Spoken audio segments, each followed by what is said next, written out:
Жақсы достар, 12-ші сұраққа жеттік. 12-ші ғасырда Илмен және Чуд көлдерінің аралығында құрылған кінәздік.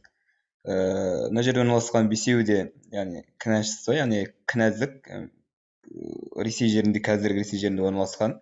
Ресей жерінде орналасқан кезде қалай? Сол алғашқы Русь империясының қалыптасу кезінде пайда болған кінәздіктер. Әрқайсысына жеке-жеке тоқталамыз. Тек неге тоқталамыз? Географиялық орналасу аймағына ғана тоқталсақ жеткілікті, себебі сұрақтың жауабын содан тауып кете аламыз. Біріншісі Владимир Суздаль кінәзі, великий кінәшісі Владимирская. Енді мен бүкіл мәліметті орысша қарадым, бірақ географиялық орналасуына қатты бір орыс тілінде қарадым, қазақ тілінде қарадым, ешқандай айырмашылық жоқ, себебі қазақ тілінде кейбір кінәздіктерді енгізбеген екен, яғни. Жақсы. Біріншісі Владимир Суздал кінәздігі, ол бізде солтүстік шығыс бөлігінде орналасқан, яғни сол Русь империясының негізгі сол жерде орналасқан дүниелерді айтайық. Ақ теңіз, Устьяк теңізі, одан кейін мына Новогородск республикаға өте жақын орналасқан екен. Демек, ол бізде географически қарайтын болсақ, біздерде мана айтқан Ильмен мен Чуд көлдері айтылмаған екен. Демек, жауаптан істейміз, сызып тастай береміз. Одан кейін кеттік екіншісі Киев кінәздігі. Киев кінәздігі түсінікті, оң жағалауы Днепр өзеніне дейінгі аралықта алып жатыр. Сонымен қатар міне Рош және Слунгинская өзендерінің аралығында орналасқан, Слунга өзендерінің жағалай орналасқан, қоныстанған, яғни нақтырақ айтатын болсақ. Және де, яғни бұл жерден де қарайтын болсақ, біздерде Ильмен және Чуд көлдерінің маңайында орналасты деген жауапты естемейміз, тауып тұрған жоқ бізде. Бұл қазір Киевтің тарихы ғой, дұрыс айтқан кезде Украинаның. Жақсы. Одан кейін Ұлы Новгород, Великий Новгород кінәшісі, яғни қарайтын болсақ, географиясына қарайық тікелей.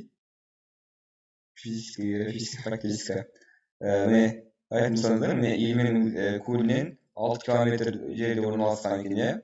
Яғни ол бізде Пельменский, яғни Волхов және де Волхов өзені Ильмен көлінен 6 километр жерде орналасқан екен. Қазіргі Санкт-Петербург қаласына шамамен 145 километр оңтүстік шығыста, ал Москвадан, яғни Мәскеуден шамамен 500 километр, 550 километр солтүстік батыста орналасқан екен. Демек, біздің сұрақтың жауабы осы болып тұр. Ильмен көліне аралығында орналасқан кінәздік, ол бізде С жауабы болады. Қалғандарын қарап кете алайық. Тверь кінәздігі, Тверская, ол бізде территориясын қарайық. Міне Волга, яғни Еділ өзенімен, Еділ өзенінің солтүстік жағалауын бойлай Тым өзенінің аралығында орналасқан. Және де Каспий мен Балтық